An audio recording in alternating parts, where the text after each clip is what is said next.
Okay, so we are live on YouTube now. So let's see here. I'm going to turn it over to Robbie. Oh, actually, I do have a couple of quick announcements to make, if that's okay with you, Robbie. Yeah, please. Right. So the quick announcements I have is that this is class 5 out of 6 for Mind and Its Potential, one of my favorite modules actually. And so next week will be our last class of this module. Then we have a 1-week break and we come back for How to Meditate, which is another favorite of mine.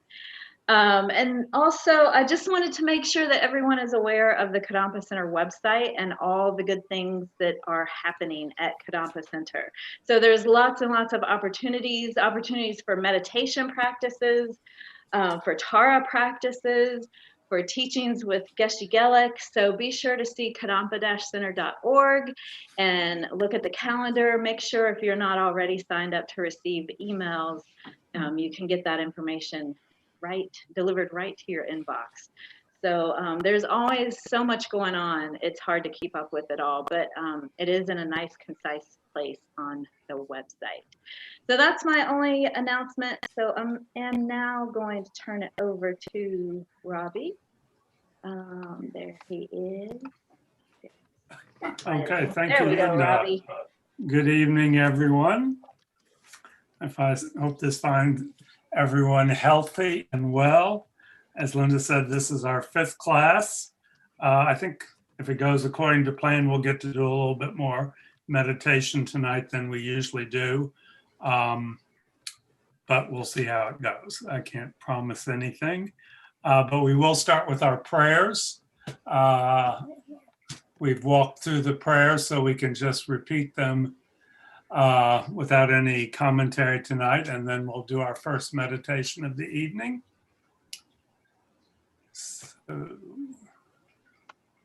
Okay, so we'll start with Refuge and Bodhichitta 3 times, 4 immeasurables, and then the mandala offering with the hand mudra if you learned it last week or already know it. And if you don't know the hand mudra, that's not important, and that'll be discussed again in how to meditate, I'm sure. So if you can mute yourself, I'll read the prayers in English and you can read along with me.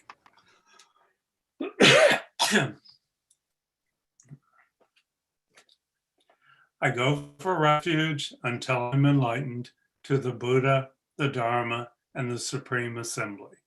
By the merits I create through listening to the Dharma, may I become a Buddha to benefit all sentient beings. I go for refuge until I'm enlightened to the Buddha, the Dharma, and the Supreme Assembly. By the merits I create through listening to the Dharma, may I become a Buddha to benefit all sentient beings.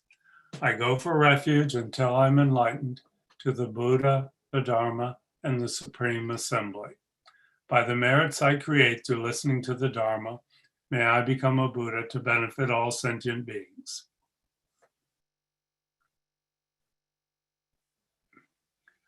May all sentient beings have happiness and the causes of happiness.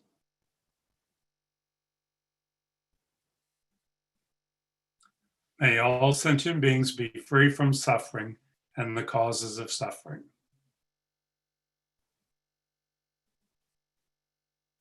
May all sentient beings be inseparable from the happiness that is free from suffering.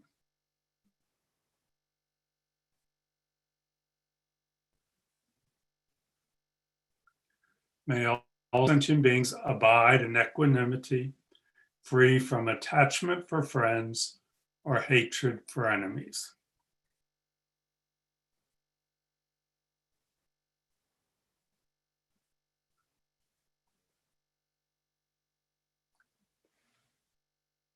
This ground, anointed with perfume, strewn with flowers, adorned with Mount Meru, 4 continents, the sun and the moon. I imagine this as a Buddha field and offer it. May all sentient beings enjoy this pure land. Idam Guru Ratna Mandala Kamnirya Tayami.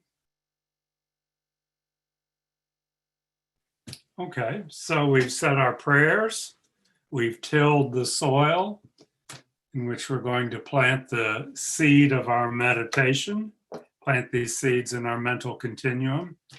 And the prayers serve to just soften our mind a little bit, help us set aside all the bustle of the day and all the thoughts that are racing in our mind. So we'll begin our meditation by establishing our posture. And I think people are becoming familiar with that. I assume most people are sitting in a chair. So you're not leaning against the back of the chair, but you're sitting to the front of the chair. Your back is a little bit straighter than you normally sit, so not rigid or tight, but just a little bit more erect. It's said to be a king-like or regal posture. Head maybe a couple degrees in front of the vertical, but not tilted to one side or the other. Eyes either just slightly open or lightly closed, but not clenched. Mouth lightly closed, again, not clenched. Tongue against the hard palate behind our upper teeth. Shoulders are down and a little bit back, so our chest is opened up. Upper arms are away from sides of our torso. Right hand on left, with thumbs touching slightly below our navels. Again, if we're sitting in a chair, our feet are flat on the floor. It's okay to put a cushion underneath your feet if you need that. If you are sitting on a cushion, you're towards the front of the cushion and your legs are crossed in a position that you find stable and non-distracting.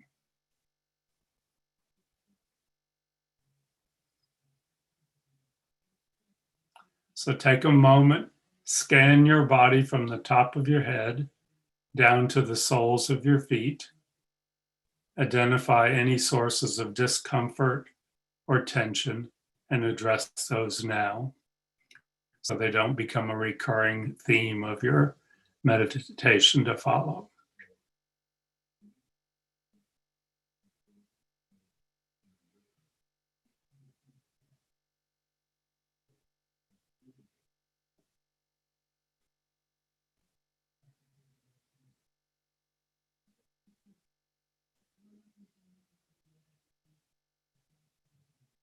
So we've established our posture.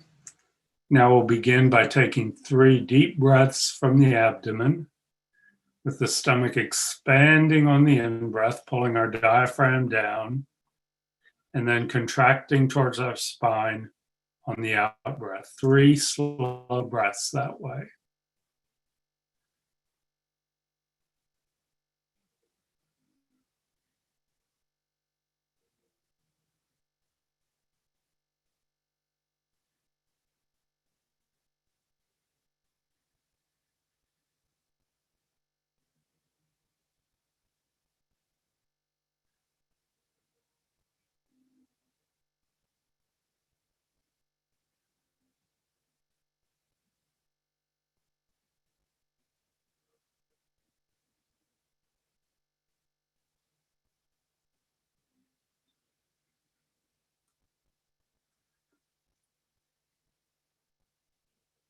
And now we allow our breathing to return to its normal pattern.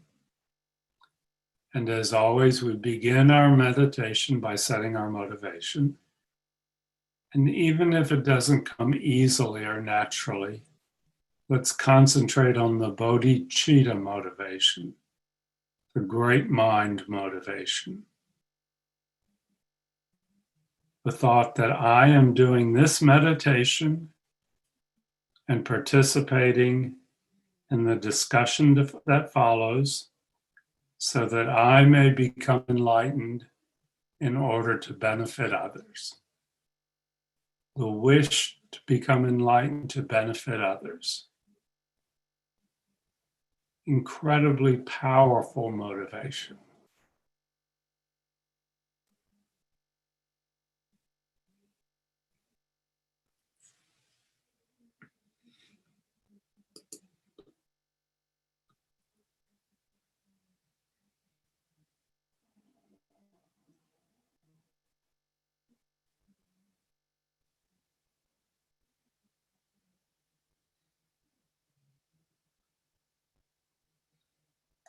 And having set our motivation, we now begin the actual meditation. We'll continue with the simple concentration meditation we've been doing each week. The mind aware of the movement of the breath in and out through the openings of our nose, the nostrils, the tactile sensation of the movement of air. As we've talked about before, this is an awareness, a cognitive taking on of an object. The mind takes on the tactile sensation of air moving in and out through our nostrils, not describing it, not saying it's nice or it's bad, not describing it, not counting it, not visualizing it. Just the tactile sensation, not the sound, not the image, just the tactile feeling of the movement of air. Mind aware of that sensation. With no description, no story, no elaboration. And every time we wander away, as we inevitably will, we set that aside, whatever we've wandered off to, and come back to the breath over and over and over again. And that is the meditation. And we'll do that for 7 minutes, about.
And we can end our meditation with a dedication. We can acknowledge that we've created some positive imprints by sitting quietly in this way and developing our mind's ability to concentrate. And we think, may those imprints not be lost, but may they ripen in the future in a way that benefits all living beings. And you can relax your concentration.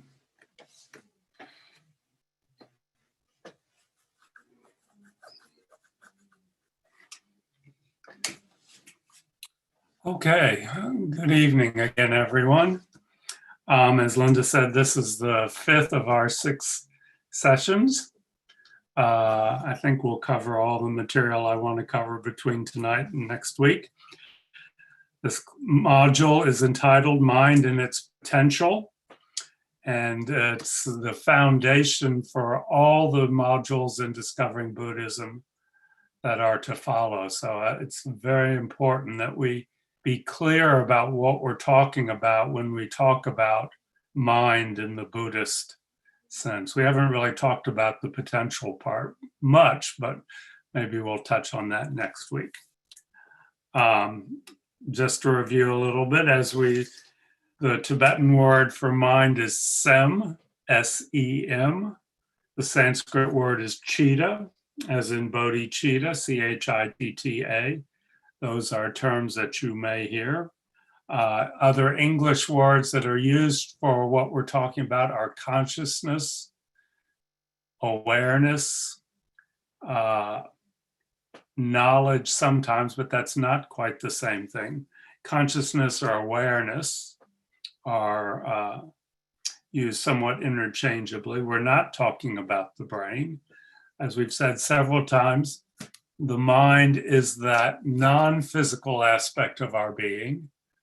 The Buddhist point of view, we can be divided. One way of explaining who we are is that we are a physical body and a non-physical mind that come together for a period of time and then separate. And that is the sum of who we are. That's in the simplest terms, and there are many, many ways in Buddhism that the Buddha explained who we are. The 5 aggregates is a little bit more elaborate description of who we are. That'll be in one of the future modules. We also talk about mind and mental factors, which is another module further down the road. But to keep it simple, we're physical body, non-physical mind. The mind is the completely non-physical aspect of our being. It is without beginning. There was never a first moment of mind that can be located or determined. There was always a previous moment of consciousness or awareness of mind. And in the same way, there will never be a final moment of consciousness.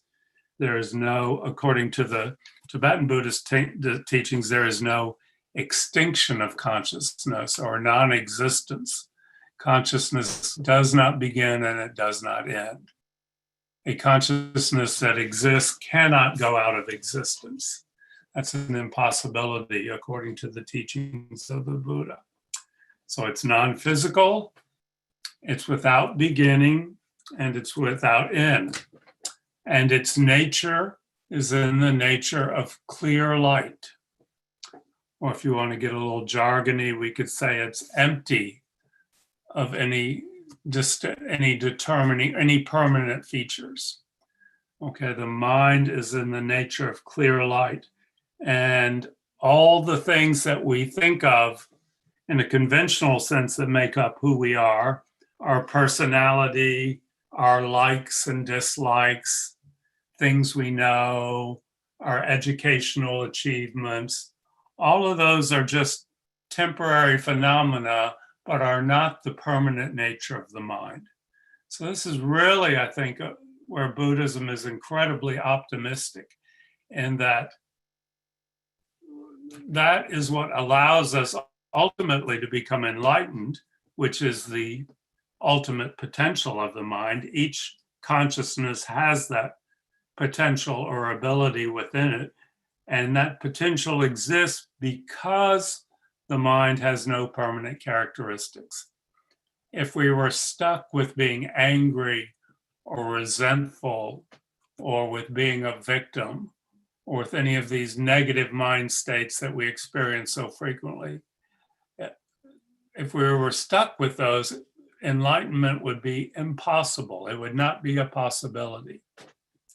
But that the fact that those are not part of not the permanent nature of the mind, but just temporary phenomena occurring within this empty space of the mind, means that they can be decreased, removed, and ultimately permanently eliminated. So this goes far beyond what standard Western psychology would say, in that it's not about developing coping skills or dealing with the deck that life has dealt us in the best way we possibly can, but it opens up infinite possibilities, even in this lifetime, according to the Buddha.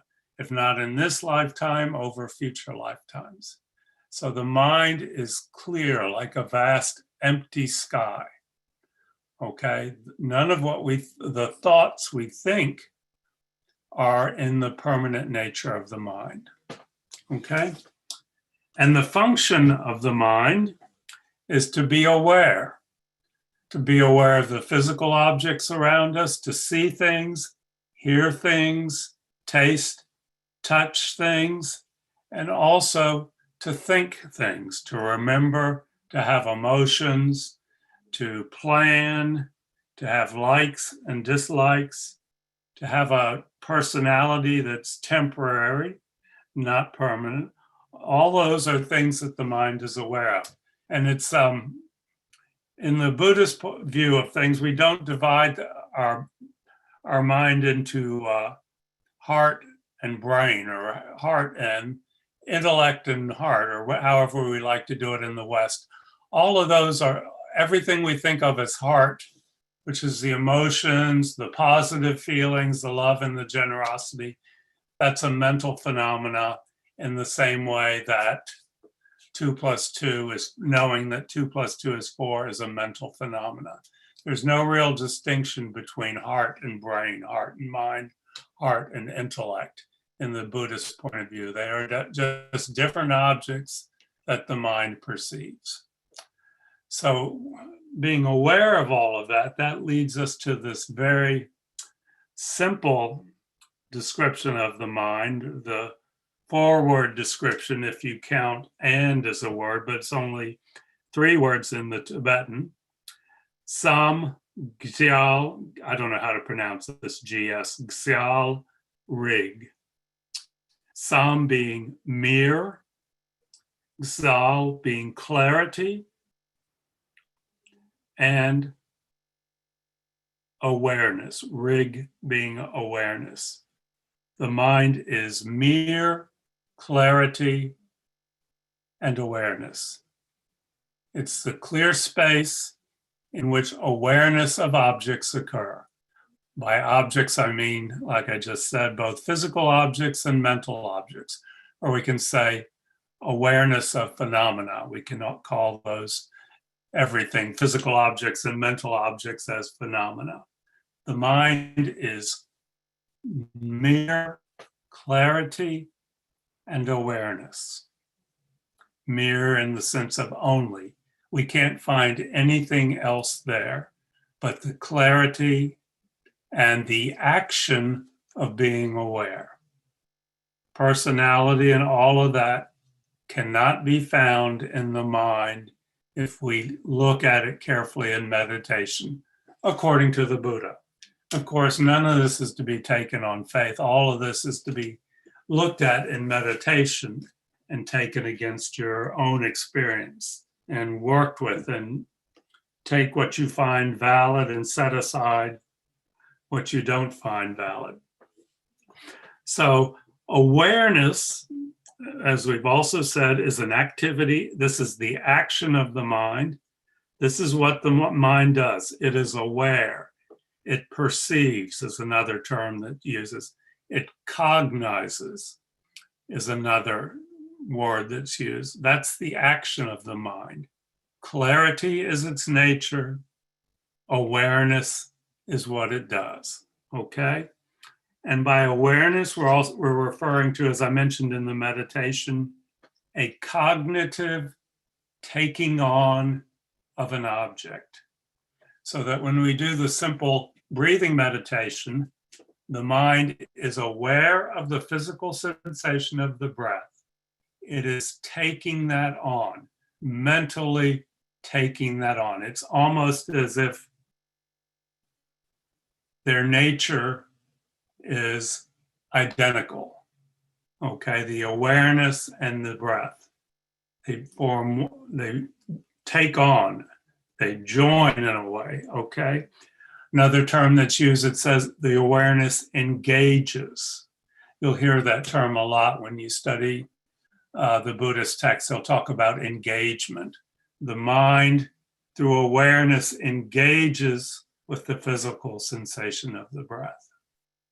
And every thought that passes through our mind, and the more we meditate, I think the more we become aware of how many thoughts there are. And there are even countless more than even when we're in meditation than we become aware of. I mean, there are, countless mental moments in the snap of a finger, according to the Buddha. I think he said 64,000 or something like that. 64,000 mental engagements, the mind engaging with an object.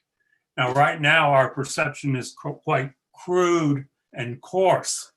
So we're just aware of engaging with the big stuff, like that guy cut me off at the intersection.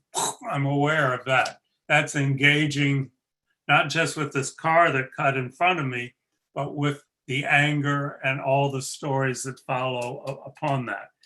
And the mind is engaging with each part of that sequence.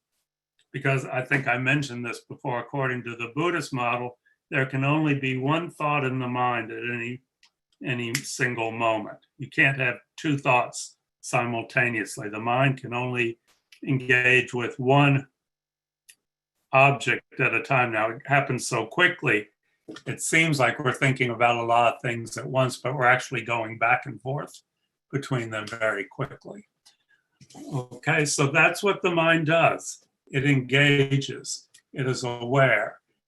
And so the meditation I asked you to do this past week was just to begin to look at the sequence of thoughts that arise in the mind, one after another, and not getting caught up with any of them, but just seeing thought after thought after thought, where you can say awareness, awareness, awareness.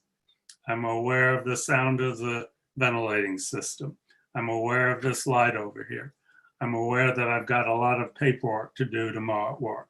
I'm aware that that irritates me. Or you can say engage, engage, engage. Or you cannot say anything and just look at the thoughts as they arise and just do that for a while, and then draw back a little bit and get some sense of the thoughts are just passing through the mind. There is a little bit of distance between the mind and the thoughts that pass through it. Now, this is not saying that we should become detached or not pay attention to our thoughts or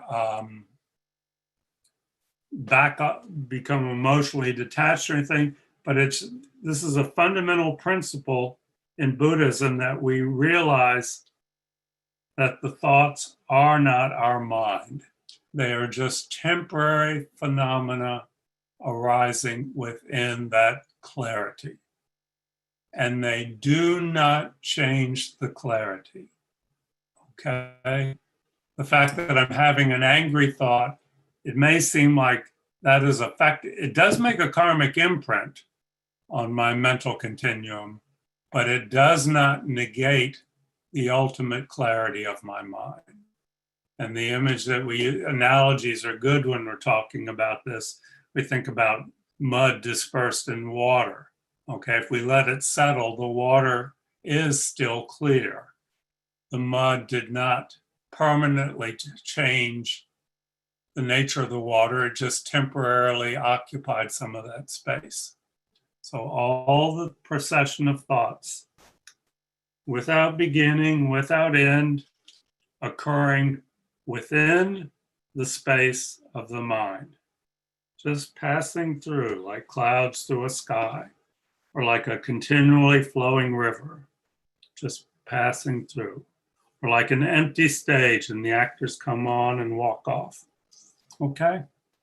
So let's do that meditation again. Any questions or comments first before we sit down to meditate? I don't see anything yet. So. Okay, if they're after, we'll do some after the meditation then, okay? And I will say to folks on streaming on YouTube, like last week, for some reason, I am not able to chat on YouTube, and I don't think folks are able to chat with us. So I've sent a message to one of our IT guys. So maybe we'll get that fixed. I'm not sure if it's something on our end or YouTube. Maybe they revoked your privileges for something you said, Linda. So I apologize to our YouTubers. We can't see your questions. Okay. So let's check your posture. You're familiar with that.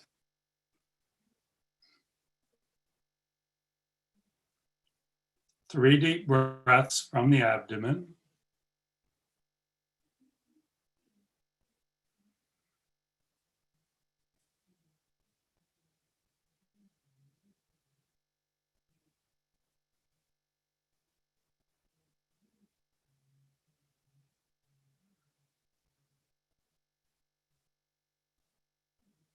Allow your breathing to return to its normal pattern.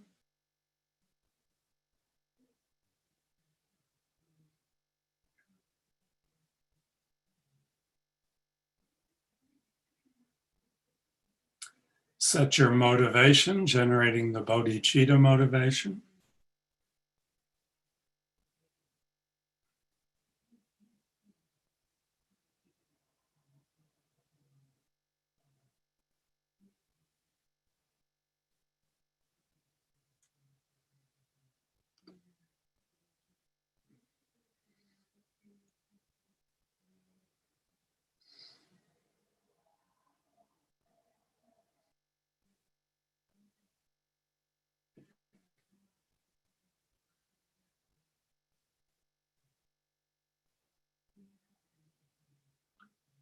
And we'll do a couple minutes of concentration meditation, awareness, engaging with the tactile sensation of the breath moving in and out through our nostrils.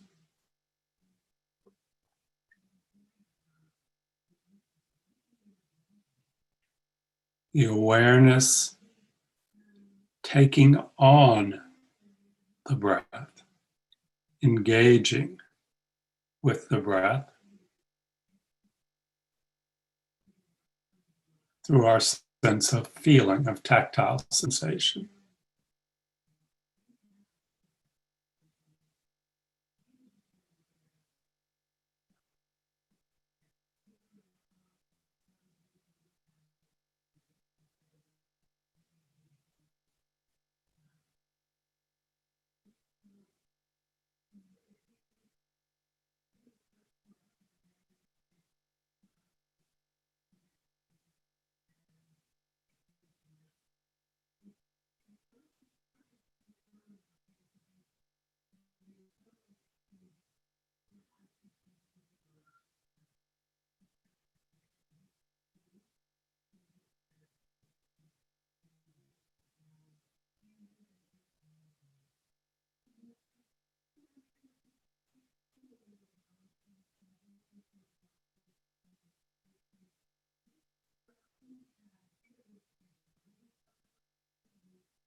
And now our mind staying a little bit more concentrated, a little bit more focused.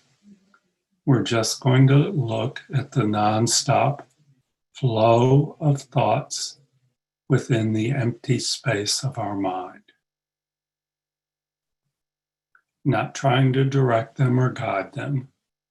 We just let them come up as they will, and we place our concentration on each one, seeing how it arises and then fades, one after another.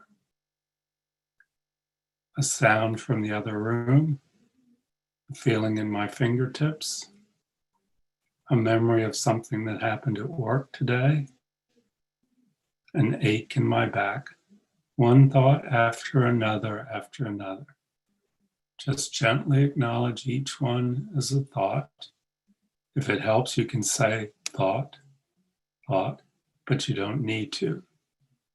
And just observe, concentrate on the non-stop, never interrupted flow of thoughts, of awarenesses, of engagements. Mind being aware of one object after another, after another, after another.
And now in your meditation, see if you can pull back a little bit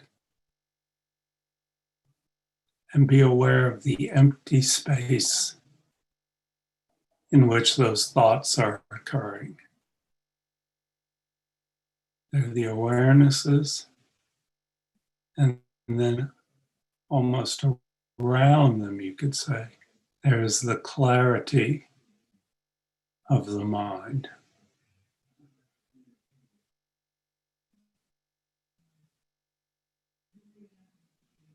So place your concentration on that,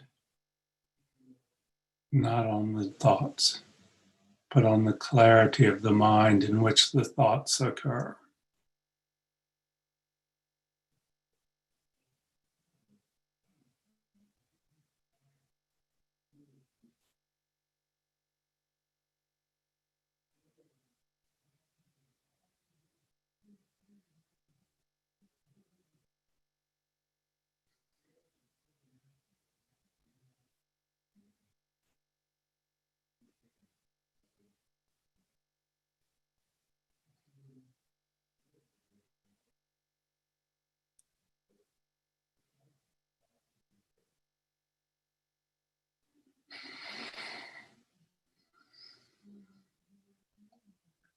And you can relax your concentration now.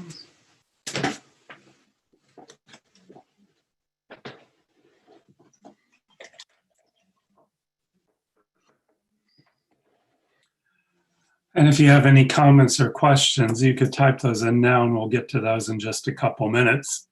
Last time I touched briefly on we become aware, these awarenesses interact or engage with their objects through our six senses. And in Buddhism, there are six senses. They're the five we normally think of: visual sense, auditory sense, olfactory sense, gustatory sense, tactile sense, and then there's mental sense. And so we all have eyes, ears, nose, throats, and brains. And just to use a simple example of the pen, because that's convenient, my eye organ or sense organ perceives the pen. And according to the Buddha, there's initially a very direct, almost non-conceptual interaction with the pen. Okay, my sense, it strikes the rods and cones on the back of my eye, and then there's what's referred to as a kind of subconsciousness, or not in the sense that we use subconsciousness, let's say subsidiary consciousness, the visual consciousness that has a fairly direct perception of this without any story attached to it, without even identifying it as a pen.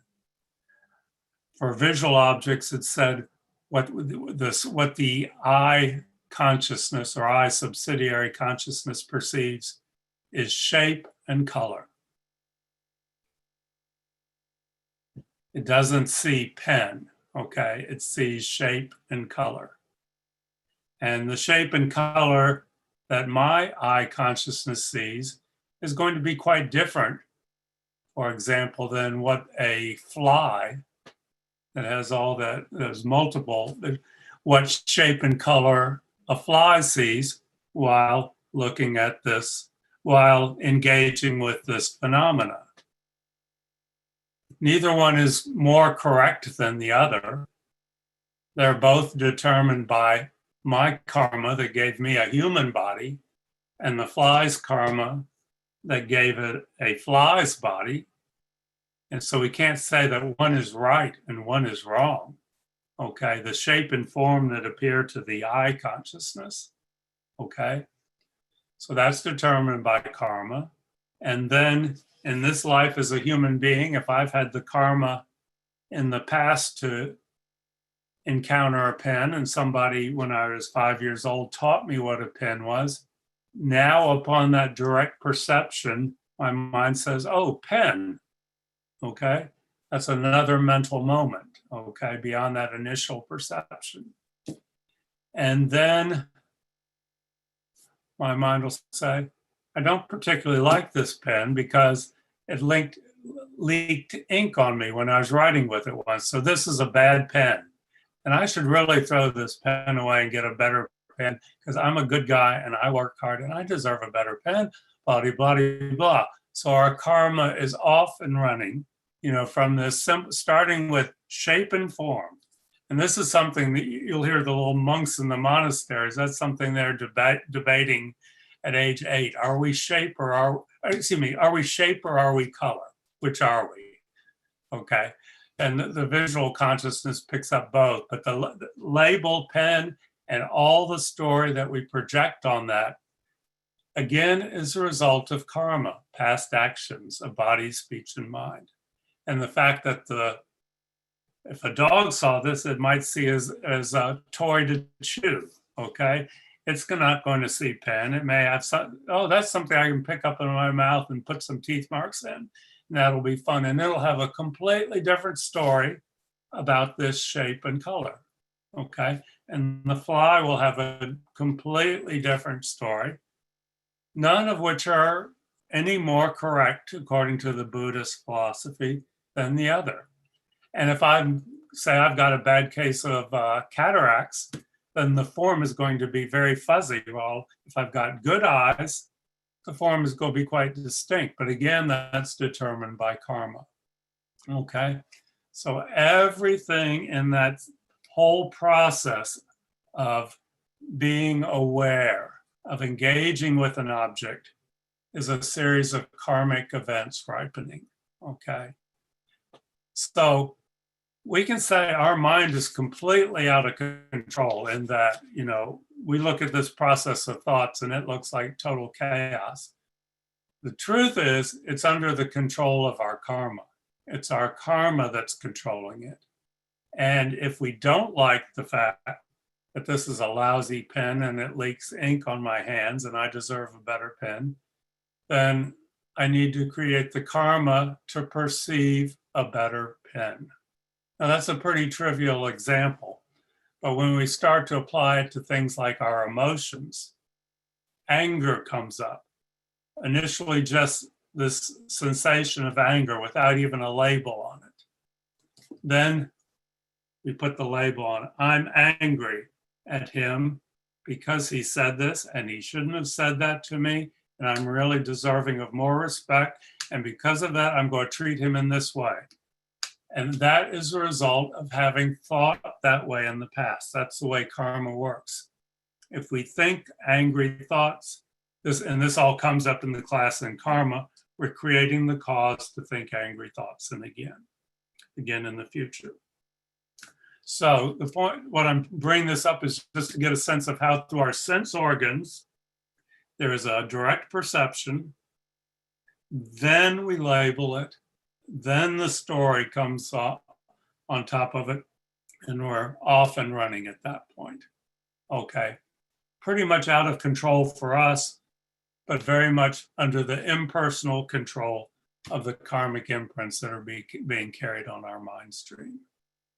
Okay, so that is how these awarenesses arise, and one moment of awareness leads to another, and it's just a story, and it just goes on and on. And it's all the result of karma. So do we have any questions, Linda, in the chat room? Let's see. Yes. So let's see here. Let me see, I can click. I was so caught up in what you were saying, I forgot to kind of check on the chat. Okay. Okay, let's see here. Willis, I think I answered Lori's question. Yeah, she was Lori asked, right with me. Yeah, I'll ask it out loud for YouTube streamers. During meditation, I wondered where the thoughts come from. Are these karmic imprints arising and dissolving? Yes, very much. If I do not engage with the thought, does that end the imprint? Well, we're using engaged in two senses. The sense I was using is just that very basic awareness of it, okay? Every time we have a thought, we engage with it. I think what Lori is referring to is if we kind of interact with it and play with it and keep it alive, yeah. If we just observe it and let it go away, that karma has ripened, okay? If we react to an angry thought with more anger, then we're creating more karma to be angry again in the future. But if we can just observe a thought and let it subside without any emotional component being applied, then that karmic seed has expired. Of course, that's very hard to do. Most of these thoughts that cause us problems have a lot of emotional baggage with them, and that arises pretty quickly. Okay, good question. And that actually ties nicely to the next question that Dea asked. During breath-focused meditation, I can disengage and connect to the breath. But during awareness meditation, I begin to observe my thoughts. It's difficult not to engage and just observe, and more to draw back from them. Any tips or suggestions on how we get better? Practice.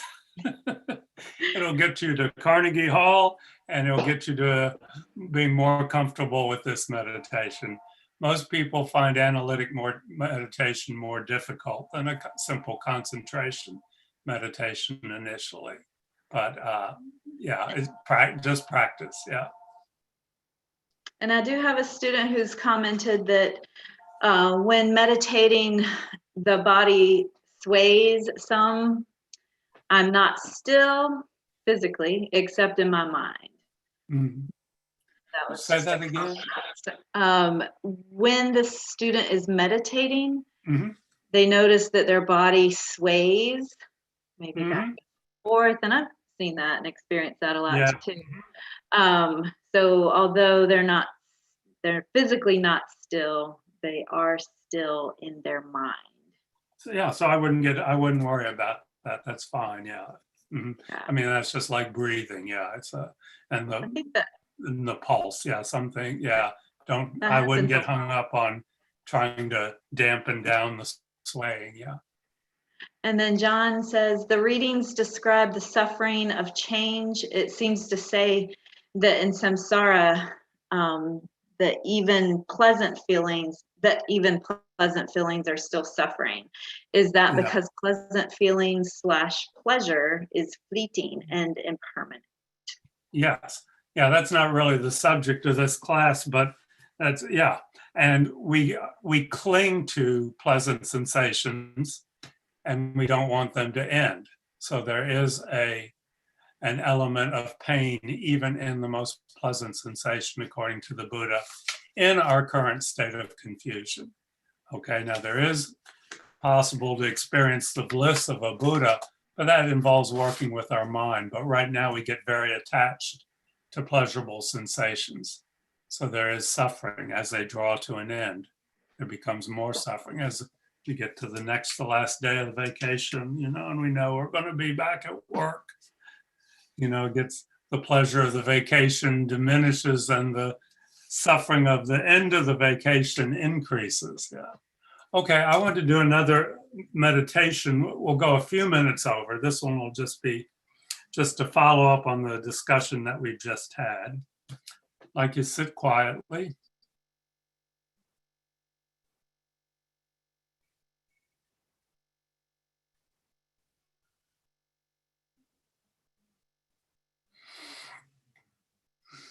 And just breathe for a moment.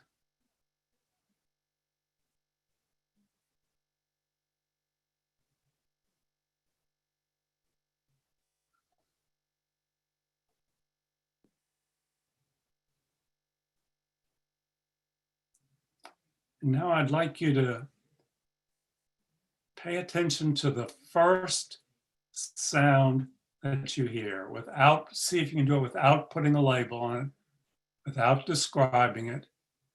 Just the first sound in the background that comes to your awareness when I stop talking.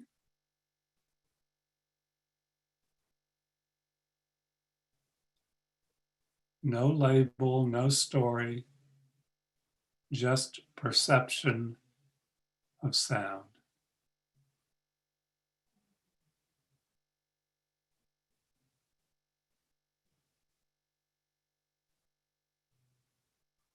Now describe the sound. Is it loud? Is it soft? Is it high-pitched? Low-pitched? Buzzy? Rumbling?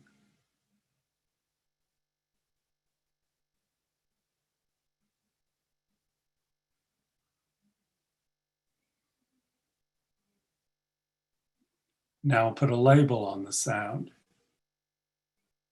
Is it someone moving around downstairs? Is it the rain outside? Is it the heating system blowing?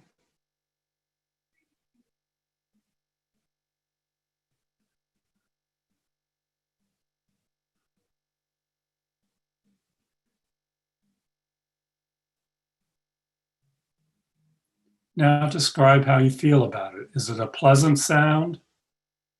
An unpleasant sound? fairly neutral sound.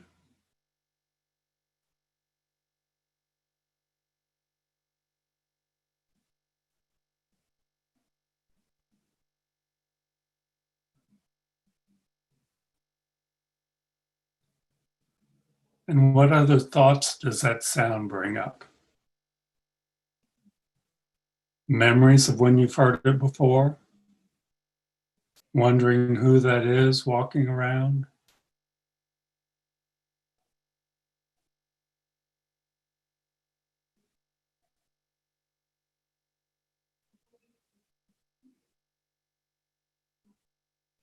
So that's the way we engage with every moment of thought.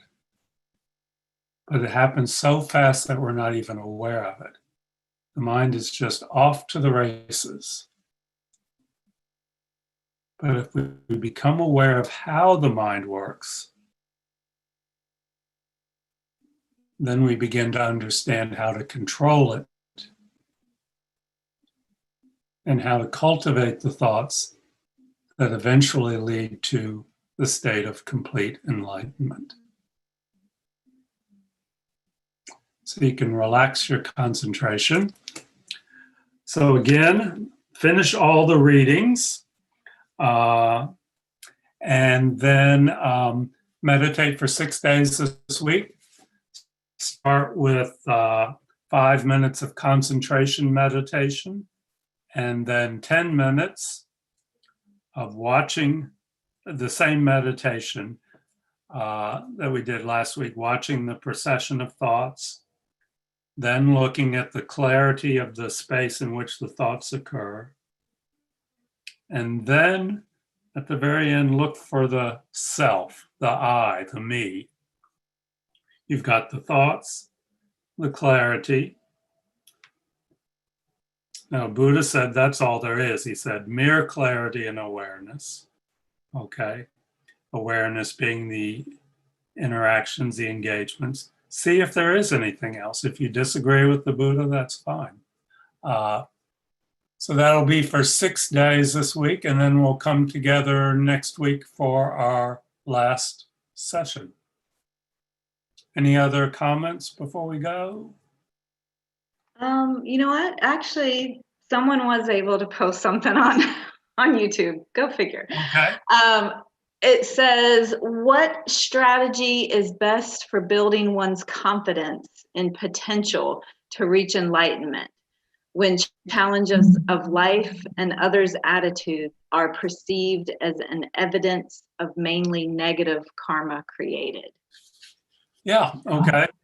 So the potential is there. You don't have to develop your potential. You have that potential. That's a given. If you have a consciousness, you have the potential to become enlightened, okay? If it seems like that clarity of your mind is mainly experiencing the ripening of negative karma, the implication is that you need to do what we call purification, which is, again, not the subject of this course, this module, okay, but is a way of lessening the impact of negative karma. But if you're becoming aware, just being aware of what's occurring in the mind is really what this module is about. And becoming aware of it, it can be discouraging because a lot of it does seem negative at first, but that's okay. I think we almost all have that experience. So don't get stuck. There is light at the end of the tunnel. But the potential is there completely, okay? The potential to become enlightened, we all have equally. And that's that's one way, very important way that we're all alike, in that we all equally have that potential. Everyone, even our worst enemy, has that potential. Okay? All right. Well, thank you, everyone. Stay healthy, and we will get together next week, same time, same place. And thank you, Linda, for all your assistance. Thank you, Robbie. Thanks, everyone. Okay. Thanks, Good night, Robbie. Thank you all. Thanks, Linda. Good Yeah. week, Linda. Thank you, Robbie. Bye. See you next Thank week. you, Robbie. Thank you, Linda. Okay. Bye. Yeah. Willis, if you want to stay on. Oh, he just clicked off. He had a question for me. Oh, let's see. Can you save it for next week and I'll address it there? Yeah, it was just where to find something online. Okay. No biggie. Hey, John, is John still here? John is still here. 3 poisonous